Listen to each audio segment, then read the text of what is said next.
In the heart of the wilderness, a family fights to survive. A hunter, his wife, and their young daughter live off the land, trapping animals to make ends meet. But when a wolf begins stealing their prey, their struggle turns into a nightmare. And then, they discover something far worse lurking in the shadows, a predator more dangerous than any animal. What happens when survival turns into a fight for revenge? This is a story of loss, fear, and the darkness that lies within us all. Let's dive in. Deep in the wilderness, a hunter walked alongside his young daughter, checking traps they had set the previous day. Their loyal dog trotted beside them, sniffing the ground, always on alert. They lived off the land, selling animal pelts to survive. The father was determined to teach his daughter the trade, though she was still learning. As they inspected the traps, they found one empty. The daughter's eyes narrowed. "It's him," she whispered. "He's back." The father sighed. A wolf had been interfering with their traps for weeks, stealing their catches. He had hoped it had moved on, but clearly, that wasn't the case. Meanwhile, Anne, the hunter's wife, stood in a town shop trying to sell their latest furs. Business wasn't good. The shopkeeper barely offered her anything. Regular skins weren't worth much anymore. People wanted rare ones, tiger, bear, or even wolf. Anne's heart sank. She needed money to feed her family, but how could she get her hands on something so dangerous? As she waited in the store, her eyes drifted to a bulletin board filled with posters. One of them advertised a rental home and a job opportunity. Anne stared at it, longing for a different life. She wanted to leave the forest, to live in town, to send her daughter to a proper school. Unlike her husband, she hated hunting. She wanted out, but with their financial struggles, escape seemed impossible. That evening, Anne cooked dinner while her husband taught their daughter how to skin animals. The atmosphere was tense. Their meals were getting smaller. They were running out of money. The daughter mentioned the wolf stealing their food again. Anne was furious. She confronted her husband, demanding he do something about it. He dismissed her concerns, saying the wolf was just following its instincts. "It's not just passing through," Anne argued. "It knows our traps are here. It's using them." She even considered reporting it to the authorities, but her husband stopped her. "I'll handle it," he assured her. "Tomorrow." But the wolf wasn't their only problem. Anne held up a flyer for a rental house. "How long do we have to live like this?" she asked. "I can get a job. We can start over." Her husband shook his head. "This is all we know." Anne tried again. "Our daughter deserves more. She didn't choose this life." He was unmoved. "It's our way. It's always been this way. It always will be." The next morning, despite Anne's objections, the father took their daughter hunting. Anne, worried, radioed him. He reassured her. "If it gets dangerous, I'll send her back." They soon found fresh tracks. The wolf was close. The father quickly sent his daughter home, promising he'd return by nightfall. As she walked back alone, the eerie sounds of the forest unsettled her. Anne, fetching water from the river, felt it too. A presence, something watching her. She rushed home, heart pounding. But her daughter, frozen with fear in the woods, didn't move. Then, a gunshot echoed through the forest. Her father had fired at the wolf. He checked, but it had vanished. Instead, he stumbled upon something far worse, a severed human hand, a child's hand. Dread gripped him. He pushed deeper into the trees and found a clearing. Bodies. Young girls, mutilated, arranged in a horrific circle. The wolf didn't do this. There was something far worse in these woods. A predator more terrifying than any animal. Fear settled into his bones, but he kept quiet. He couldn't tell Anne, couldn't scare their daughter. He had to deal with this himself. The next morning, Anne woke to find her husband gone. He had promised he'd stay out if necessary, but the truth was, he wasn't hunting the wolf anymore. He was hunting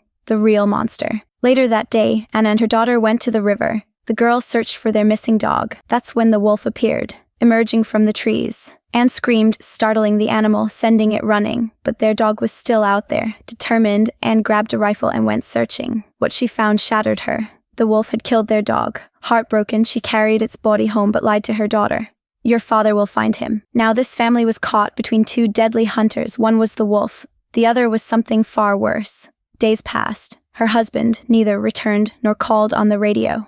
Growing desperate, Anne and her daughter checked the traps. Another was empty. This time, Anne found something else. A ring. A woman's ring. Fear settled in her chest. She rushed to the police station, pleading for help, hoping they'd do something about the wolf. They dismissed her.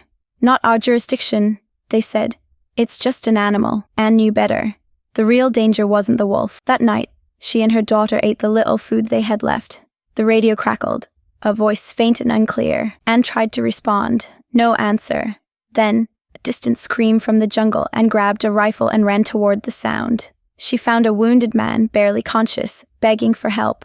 Against her better judgment, she took him in. He introduced himself as Lou, said he was a photographer, lost in the woods. His car broke down, and something, maybe the wolf, attacked him. His story seemed off, but Anne needed to focus on survival. Meanwhile, a local officer, Boss, noticed an abandoned car. He checked the license plate. Something didn't sit right. That night, Boss followed tracks leading into the woods. He stepped into a hidden trap. The steel jaws snapped shut. He was trapped, helpless. Elsewhere, Anne, growing desperate, went searching for her husband. And then, she found him. His body, lifeless. Her world shattered. It wasn't the wolf, it was Lou. Her husband had found the killer, but Lou had overpowered him. Wounded, he fled, and Anne had unknowingly brought him into her home. Realizing her daughter was alone with the murderer, she ran back, terror coursing through her veins. Inside, Lou attacked. A gunshot rang out. Anne blacked out. When she woke, Lou loomed over her, demanding the truck keys. She begged for her daughter first. Lou sneered. "I killed your husband, and now, I'll kill you too." Then he lit a fire, burning his old belongings. Anne seized her chance. She fought back, breaking free, clawing, biting, doing whatever she could to survive. She ran into the next room and stopped.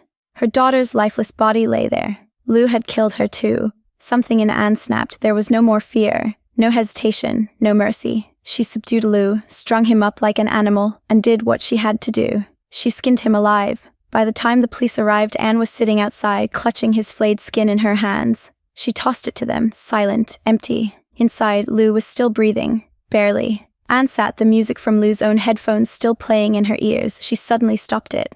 The film ends with Anne, broken and hollow, sitting alone in the forest. She has avenged her family, but at a terrible cost. The man who killed her husband and daughter lies mutilated, his skin flayed and his life hanging by a thread. The police arrive, stunned by the gruesome scene, but Anne is beyond their reach. She sits in silence, the music from Lou's headphones playing faintly in her ears. This is a story of survival, revenge, and the primal instincts that emerge when everything we love is taken from us. Anne, once a woman who despised violence, becomes a predator herself, driven by grief and rage. The film leaves us questioning, what would we do in her place? How far would we go to protect our loved ones? The moral of the story is clear: revenge can consume us, turning even the most ordinary person into a monster. Anne's journey is a chilling reminder of the darkness that lies within us all, waiting to be unleashed. What did you think of Anne's journey? Was her revenge justified, or did she lose herself in the process? Let us know your thoughts in the comments below. If you enjoyed this recap, don't forget to like, share, and subscribe for more thrilling stories like this one. Hit the bell icon so you never miss a video, and remember, stay curious, stay brave, and keep exploring the dark corners of cinema with iMovie Summarized. Until next time.